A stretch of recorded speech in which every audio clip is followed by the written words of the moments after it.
Okay, where to begin? It's been a minute since I filmed. A lot has happened. It's been, oh god, I think a month or two, something like that. And yeah, the reason I haven't been filming is because just a lot has happened.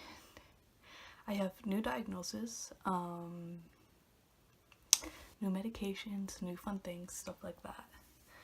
So let's start off. I think the last time I filmed was right after I saw my old roommate on the bus.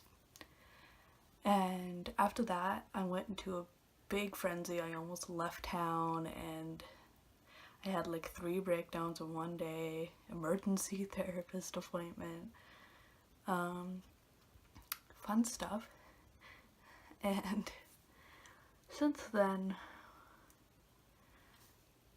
I feel like I need to back up a bit. So when I was talking about my depression, I never mentioned the manic episodes I was having.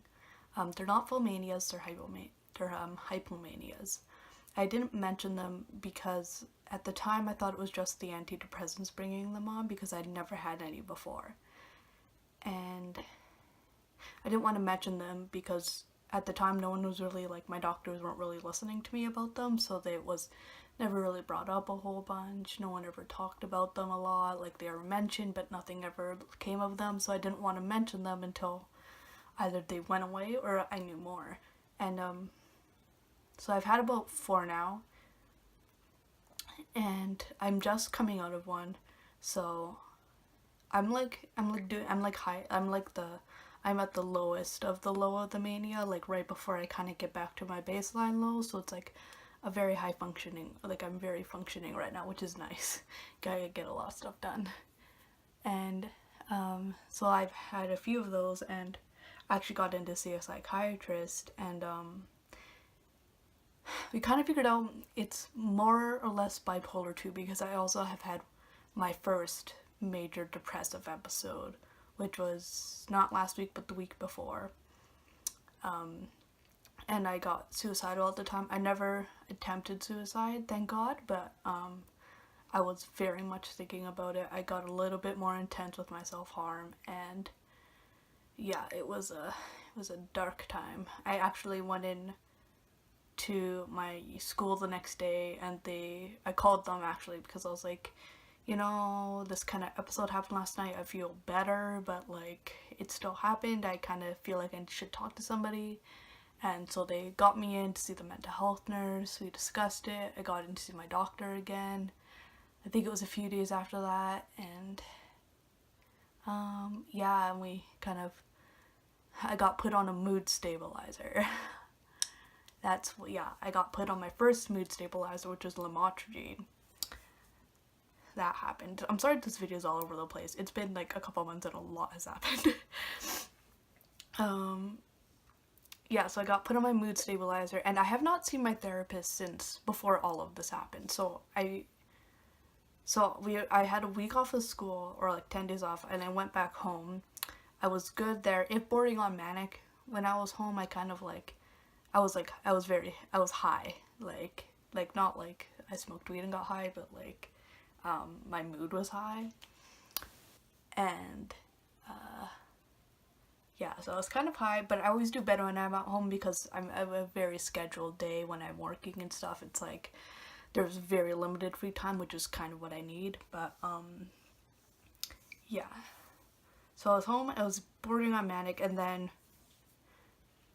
I got back home the Sunday, and then the Monday the depressive episode happened.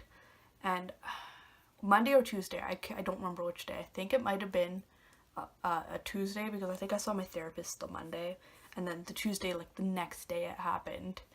And then the Wednesday I would have seen the mental health nurse, and I think not Thursday but next Tuesday I saw the doctor. And yeah, so that's when I got put on the lamotrigine.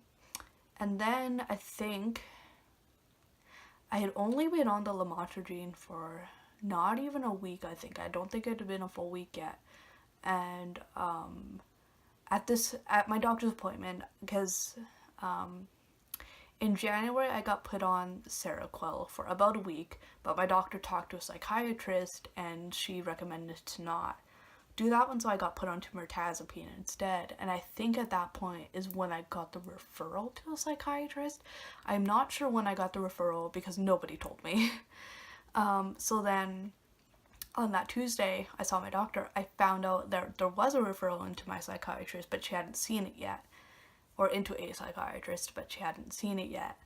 And so I was like, oh, okay, you know. She was like, it was probably going to be May, which is what I expected. Psychiatrists take a long time to get into.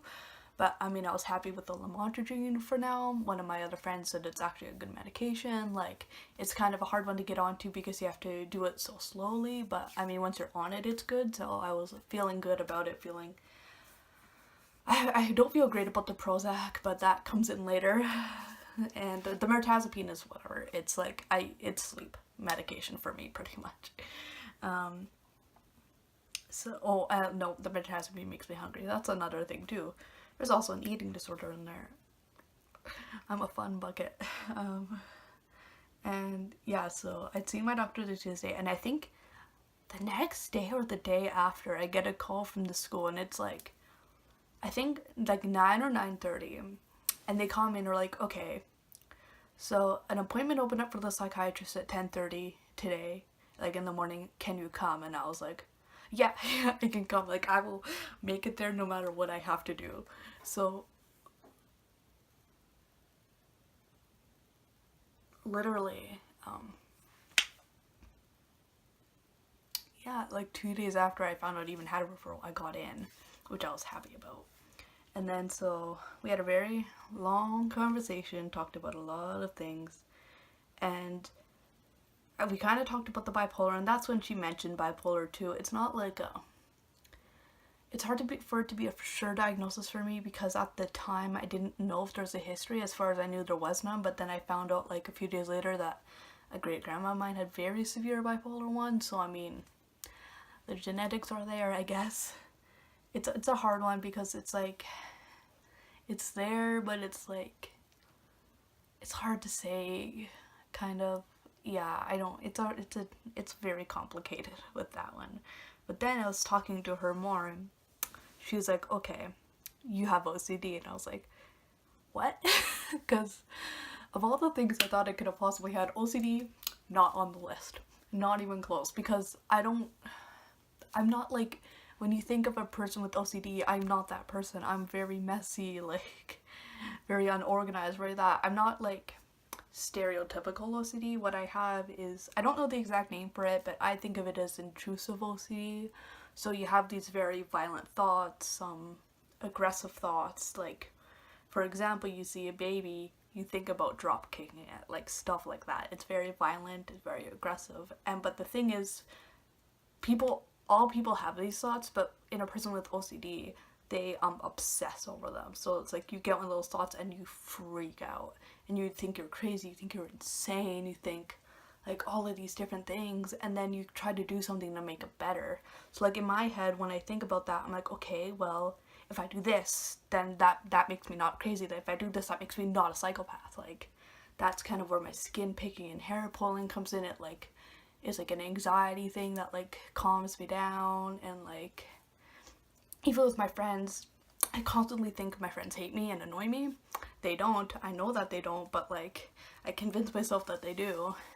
And so I do things like I buy them things to make them be like, okay, I compulsively will buy them things to be like, okay, if I get them this, they'll like me.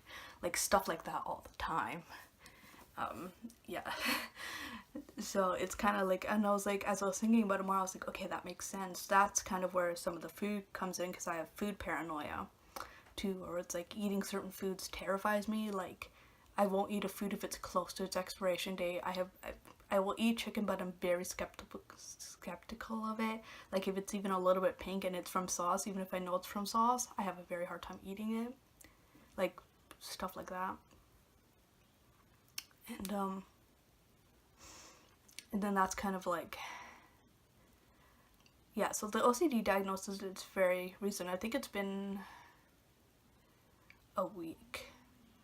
Yeah, a week now since I found out, and it's still not like, hitting me because it doesn't feel like, I don't know, I don't feel like I have OCD. Like, because I have a very stereotypical view of OCD. I'm gonna point that out right here, you know. It's like, when I think OCD, I don't think me, but like, when I think about what I do, it makes sense, but it's not like, I just can't like grasp my head around it that that's kind of my diagnosis, and like, it's still very new. And I think like, I do have I have a couple books now that I'm supposed to be reading, but like, I haven't even been able to sit myself down and read them because I'm like, it's not me, but like, it's the one I felt the most comfortable with. Like, I feel like I know it's true, but like, because even when I was been diagnosed with like depression and anxiety and bipolar, I'm like, okay, yeah, those make sense, but like, it doesn't feel right. Whereas this one, when I heard it, I was kind of like, this feels right. Kind of like, it's like I've always kind of known, but it's been in like the back of my head to the point I never thought about it. But like, when it came out, I was like, okay, that makes sense. So yeah, that that happened. And then with the eating disorder, I've known for a long time. I don't have a diagnosed eating disorder, but like, it's been, the term's been brought up multiple times. I don't, the one I think the closest one I have having is bulimia. But there's a lot of different types of bulimia. There's a lot of different types of anorexia. There's like, so the bulimia I have is, well, I think I have. I don't want to say I for sure have it because I've been diagnosed, but in my classes we've talked a lot about these disorders. So the one I can think of most to what I do is a type of bulimia where I restrict all day. Like, I eat very little, if anything, and even water. I barely drink water. I barely drink anything. I'm very dehydrated all the time. I don't know why I'm laughing about that. It's actually a real problem. Like, oh yeah, caffeine can replace water. It can't. I know that, but I can't stop myself, so I don't really know what to do about this one. Yeah, so I restrict all day, and then I binge in the evening. I eat so much food, and then I feel bad about myself, so I won't eat anything the next day, but then I get really hungry, so I binge again. And this is where the mirtazapine comes back in, because there's a little fun thing I like to call the mirtazapine hunger demon. That is, when you're on this medication, it can make you hungry, and when you have an eating disorder like I do, you don't want that. It, like, your brain's like, hunger is bad, hunger means food is bad. So yeah, my eating disorder is also not being treated. I'm very recent into all of these diagnoses. I'm like being not medicated. Well, I'm being medicated, but like not to where I need to be medicated, because I have to like build my way up. And this is where the Prozac comes back in too, because the Prozac is what's bringing out the bipolar, but Prozac is one of the main medications used to treat OCD. So only in my life would that be what happens. So I'm now on 2 mood stabilizers to try and control that until we can get up onto the dose of lamotrigine I need, as well as the dose of Prozac I need, because I'm not on high enough dose of either of those. And so I keep going through these manic stages, and even this manic stage, which this is like, I don't know, day 5 or 6. But they're hypomania, so they're not as severe, which is, thank God. Yeah, so like, this one's been the worst one yet, because I think the medications I'm on are starting to make me a little bit nauseous. So when I get nauseous, my body's like, okay, you need to sleep. But the thing is, when you're manic, you don't sleep. So when I do sleep, when I was sleeping, it would be like crashing for like 2 hours and be very frenzied, very stressful dreams. And then also, I think I was starting to get delirious a little bit from the nausea, and just feeling sick all the time, to the point where like the deliriousness of the sickness mixed with the manic state, and it made this really weird thing where I would get like zoned completely out of the outside world, and I would just go into these really spacey episodes where I literally at one point was upstairs in the kitchen staring at a box of Triscuits, swaying back and forth for 5 minutes. I don't know why. That's what I was doing, and my aunt was like, what the hell? She like went to go, and I was like, at that time I started making cheese toast too, because I was hungry, and um, I was like walking around because it's like a wooden floor in the kitchen, and I was walking around, but I wouldn't step on any of the cracks, and I knew I couldn't step on any of the cracks, but I don't know why. I just couldn't, which is again the OCD kicking in a little bit there. And I just couldn't. She was like, "Are you okay?" Because she had to go drop my cousin off at cadet. She's like, "Can I leave you home for like a little bit so I can go drop off cousin? Like, are you good?" And I was like, "Oh yeah, I'm great. I was having a great time." I was like in these spacey episodes, and I was like, "Life is awesome. Everything is great. The world is beautiful. Yes, queen."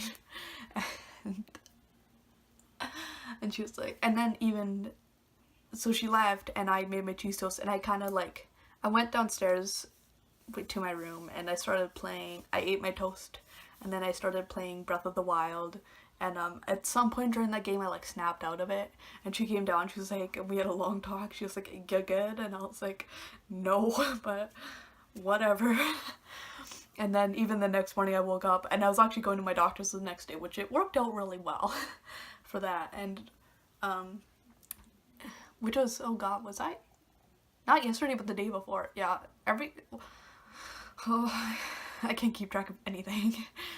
And I was in one in the morning. It wasn't as severe as the one that night, like last night, but I was on my way to the doctor's. I was in that, and you actually got to see a little bit of it too, which I'm still kind of doing, but I'd like forget when I was saying, like halfway through I was saying it, so I'd be like have these long pauses, like in between. I'm sorry, that just like yeah. I'm not doing this because I'm talking about it. This is literally what's happening right now. It just, again, I'm working out where I'm talking about what's happening, and it's happening. Yeah, so I'd have these like long pauses in between what I was saying because I kept forgetting what I was talking about, which is still happening. And so I think my manic episodes are definitely becoming more severe.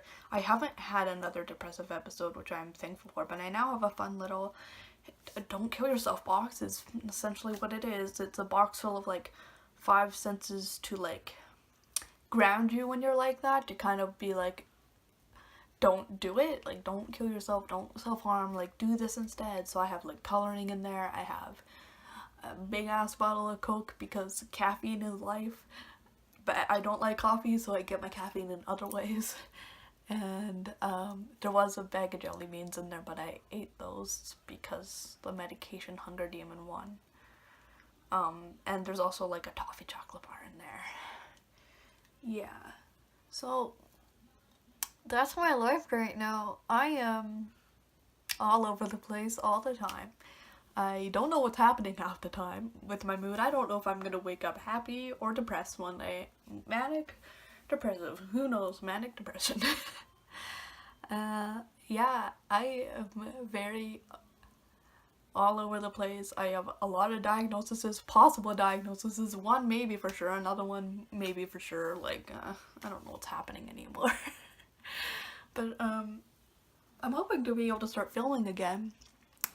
My friend is coming into town tomorrow, so the plan is, because we're gonna film a few videos together, and she'll bring a much different perspective because she is schizoaffective with bipolar. So we're gonna do a fun few videos. We're going to do one where we both react to a schizophrenic simulation, because I think it would be interesting for me to watch it and kind of see what it's obviously not going to be directly like what she does, or directly like what every schizophrenic does. It's going to be a very different portrayal.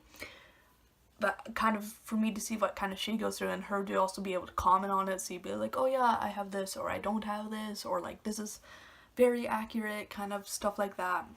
We're going to do one where we talk about the weird stuff our illnesses has made us done, because there's some weird ones.